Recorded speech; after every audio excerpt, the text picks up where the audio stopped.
Hello everyone, welcome to SRG study. BEd first year examination 2021 paper number 3 है educational technology and ICT. तो दोस्तों, अगर आप channel पे नए हैं तो चैनल को सब्सक्राइब कर लीजिएगा और वीडियो को पसंद आएगी तो उसको लाइक और शेयर ज़रूर करिएगा।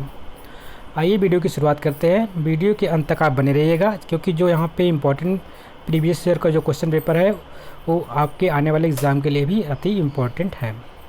जैसा कि आप जानते हैं ये पेपर होता है 3 घंटे का और इसमें मैक्सिमम मार्क्स जो है आपका 80 नंबर का है, यानी कि आपका जो पूर्णांक दे रखा है वो 80 मार्क्स का टोटल होगा और आपको 3 घंटे इसमें समय मिलेगा।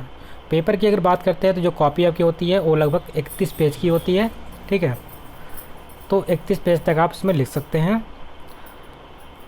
अगर बात करते हैं पहले प्रश्न की तो पहला प्रश्न यहाँ पे दे रखा है, जो कि पहले उससे पहले हम लोग नोट देखेंगे। यहाँ पे नोट लिख रखा है कि attempt question from all section as पर इंस्ट्रक्शन।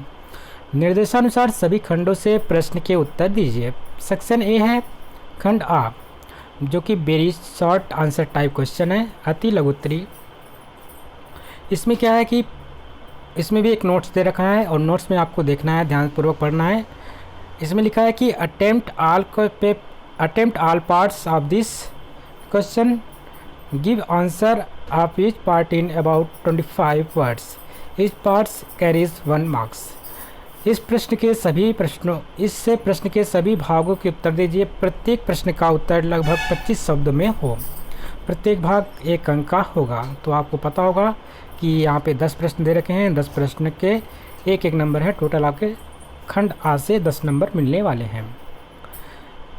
पहला प्रश्न पूछ रखा है कि इस प्रकार से आपके प्रश्न आएंगे और आपके आने वाले एग्ज़ाम में भी इस प्रकार से प्रश्न पूछे जाएंगे। तो अगर आपने इसको तैयार कर लिया तो फिर मान लीजिए 67-66% तक आपने अपने आने वाले एग्ज़ाम को भी तैयार कर लिया, अगर इस पेपर को आपने पूरे तरीके से रट डाला। पहला प्रश्न है यहाँ पर, what is the hardware approach in educational technology, यानी शैक्षिक तकनीकी में कठोर शिल्प उपागम क्या है। इंपॉर्टेंट क्वेश्चन है, जरूर उसको पढ़ के जाइएगा।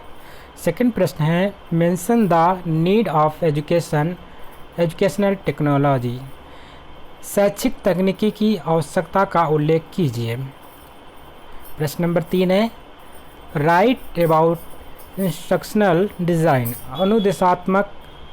अनुदेशनात्मक अभिकल्प के बारे में लिखिए। प्रश्न नंबर 4 है, what do you understand from reflective level of teaching, परावर्ती स्तर के शिक्षण से आप क्या समझते हैं। प्रश्न नंबर 5 है, clarify the concept of programmed instruction, अभिक्रमित अनुदेशन की संकल्पना को स्पष्ट कीजिए। इंपॉर्टेंट क्वेश्चन है। प्रश्न नंबर 6 है, explore the characteristic of participative teaching method, सहभागी शिक्षण की विशेषताओं को उद्घाटित कीजिए। नेक्स्ट प्रश्न है, why the computer are needed in teaching and learning, शिक्षण एवं अधिगम में संगणक क्यों आवश्यक है। दोस्तों, आपको पता होगा जो हमारा कंप्यूटर होता है उसको हिंदी में हम लोग क्या बोलते हैं, संगणक। तो आप ध्यान में रखेंगे संगणक किसकी बात कर रहा है, यहाँ पे कंप्यूटर की बात कर रहा है। तो आप इंग्लिश भी पढ़ लिया करिए, इससे आपको संगणक के बारे में अगर नहीं जानकारी होगी तो आपको समझ लीजिएगा संगणक के बारे में पूछ रखा है। प्रश्न नंबर 8वां है, व्हाट इज़ ई लर्निंग, ई अधिगम क्या है। इंपॉर्टेंट है, सबसे बेहतरीन पेपर इस पेपर का सबसे बेहतरीन क्वेश्चन यही है क्योंकि प्रेजेंट टाइम में हर चीज़ हम आप ई लर्निंग के बारे में ही जानते हैं। तो ये ई लर्निंग जो पूछा गया है, ये अधिगम क्या होता है, इसके बारे में आप जरूर पढ़ के जाइएगा। प्रश्न नंबर 9 है, in list the uses of language laboratory, भाषा प्रयोगशाला में उपयोग की सूचीबद्ध कीजिए। उपयोग को सूचीबद्ध करना है। Role of television programmes in learning, अधिगम में दूरदर्शन कार्यक्रमों की भूमिका। खंड बी है यहाँ पे, सेक्शन नंबर बी और खंड बा, ये है शॉर्ट आंसर टाइप क्वेश्चन और जिसको हम बोलेंगे लघु उत्तरीय प्रश्न है। नोट यहाँ पे दे रखा है, attempt all question, give answer of each question in about 200 words, इस क्वेश्चन कैरीज 8 मार्क्स। सभी प्रश्नों के उत्तर दीजिए। प्रत्येक प्रश्न का उत्तर लगभग 200 शब्दों में हो। प्रत्येक प्रश्न 8 अंक का है। पहला प्रश्न में है प्रश्न number second, discuss the meaning of educational technology, examine the approaches of educational technology. शैक्षिक तकनीकी के अर्थ की विवेचना कीजिए, शैक्षिक तकनीकी के उपागमों का परीक्षण कीजिए। अथवा आपको ऑप्शन मिलेगा ये सेकंड प्रश्न करने का, इसमें लिख सकते हैं describe the principles of teaching, which level of teaching is more effective and why. शिक्षण के सिद्धांतों का वर्णन कीजिए, शिक्षण का कौन सा स्तर अधिगम प्रभावी है और क्यों। प्रश्न नंबर थर्ड इसमें है what do you understand from models of teaching, describe the characteristic of teaching models. शिक्षण के प्रतिमानों से आप क्या समझते हैं, शिक्षण के प्रतिमानों की विशेषता का वर्णन कीजिए। अथवा आप ये प्रश्न कर सकते हैं why teaching skill are necessary for teaching, write the functioning of any two skill applied during teaching. शिक्षण के लिए शिक्षण कौशल क्यों आवश्यक है, शिक्षण के दौरान प्रयुक्त होने वाले किन्हीं दो कौशलों की कार्य पद्धति लिखिए। प्रश्न नंबर 4 है describe the concept of process of basic teaching model. आधारभूत शिक्षण प्रतिमान की संकल्पना और प्रक्रिया का वर्णन कीजिए। अथवा आप इस प्रश्न को कर सकते हैं discuss the utility and features of concept attainment model. संकल्पना संप्राप्ति प्रतिमान की उपयोगिता तथा विशेषताओं का विवेचन कीजिए। Clarified teleconferencing, evaluate the educational implication of teleconferencing. दूर संवाद टेलीकॉन्फ्रेंसिंग को स्पष्ट कीजिए। दूर संवाद के शैक्षिक निहितार्थ का मूल्यांकन कीजिए। अथवा how ICT has improve the quality of education, give your arguments. ICT ने शिक्षा को कैसे उन्नत किया, अपने तर्क दीजिए। सबसे इम्पॉर्टेंट क्वेश्चन ये बन जाता है आपका, बहुत इंपॉर्टेंट है ICT के बारे में। तो ICT ने शिक्षा को कैसे उन्नत किया है, अपने तर्क दीजिए, इसके बारे में आपको लिखना है।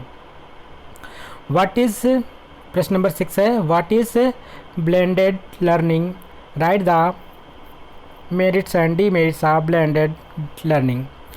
इसको हम बोलेंगे मिश्रित अध्ययन क्या है, मिश्रित अध्ययन के गुण और दोषों को लिखिए।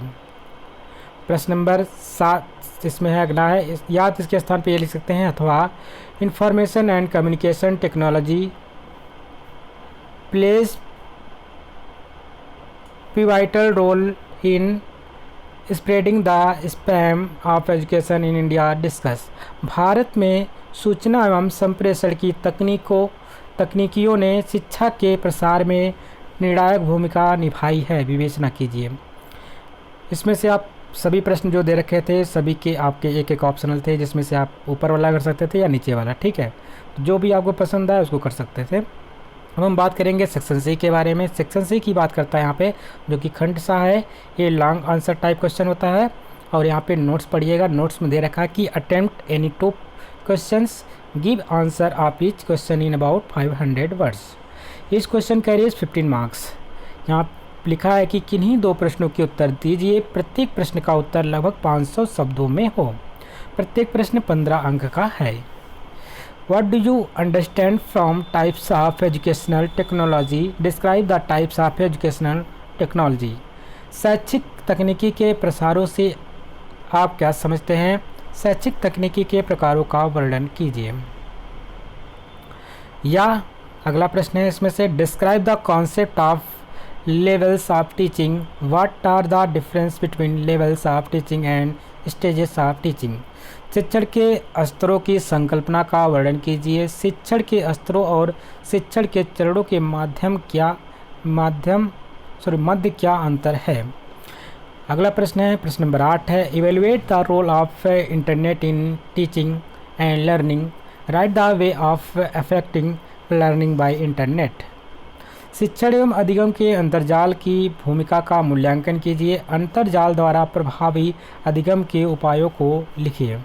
अथवा आप ये प्रश्न भी कर सकते हैं, describe the role of CIET and IGNOU in production of educational television programmes. शैक्षिक दूरदर्शन के कार्यक्रमों के संपादन में CIET तथा इग्नू की भूमिका का वर्णन कीजिए।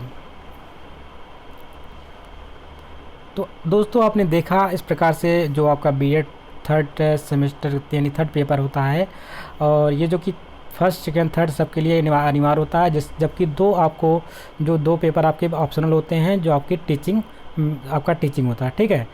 यानी उसी से आप टीचिंग करते हैं, और आपके अपने जो BA या फाइनल ईयर में, या अगर आपने B.Tech को टेक किया है तो आपने जो इंटर में लिया होगा तो उस हिसाब से आपको वहाँ पे सब्जेक्ट चॉइस करने को मिलता है। तो वहाँ पे आप हिस्ट्री ले सकते हैं, जो भी अलग अलग सब्जेक्ट होते हैं, हिंदी संस्कृत जो भी करना है जिससे आप टीचिंग करना चाहते हैं वो अपना अलग होता है, उसका सब्जेक्ट अलग होता है। तो इस प्रकार से आपके दो पेपर अलग होते हैं, यानी 3 जो आपके होते हैं, 3 आपको कंपलसरी करना ही करना होता है, उस सब के लिए अनिवार्य होता है। लेकिन अवध यूनिवर्सिटी में अगर बात करते हैं तो 2 पेपर 2 ऑप्शनल होते हैं, वो अपना अलग अलग लोग चुनते हैं। जैसे कि अगर बात करें हम साइंस वाले तो वहाँ पे फिजिकल साइंस और मैथ होता है, ठीक है। और अगर बायो से हैं तो बायो और फिजिकल साइंस हो जाता है वहाँ पे। और अगर बात करते हैं कोई हिस्ट्री लेता है, कोई ज्योग्राफी लेता है, कोई आपका समाज शास्त्र सिविक्स रहता है, किसी का आपका हिंदी संस्कृत, इस प्रकार से प्रश्न आते हैं, इस प्रकार से उनका अलग अलग पेपर होता है। तो सब ऑप्शनल होते हैं। फिलहाल जो 3 होते हैं, 3 आपको ध्यान रखना है। 3 जो आपके इंपॉर्टेंस होते हैं, ये आपके 3 फर्स्ट सेकेंड थर्ड शुरुआत में 3 पेपर होंगे, उसके बाद आपके जो ऑप्शनल होते हैं वो बाद में होते हैं। तो इस प्रकार से थर्ड पेपर था, और थर्ड पेपर में किस प्रकार के प्रश्न पूछे गए थे प्रीवियस ईयर में, आप यहाँ पे देखिए। आशा करता हूँ आपको वीडियो पसंद आई होगी। अगर वीडियो पसंद आए तो इसको लाइक करिएगा, शेयर करिएगा। चैनल पे नए हैं तो चैनल को सब्सक्राइब कर लीजिएगा। मिलते हैं एक नई वीडियो में, तब तक के लिए नमस्कार, जय हिंद।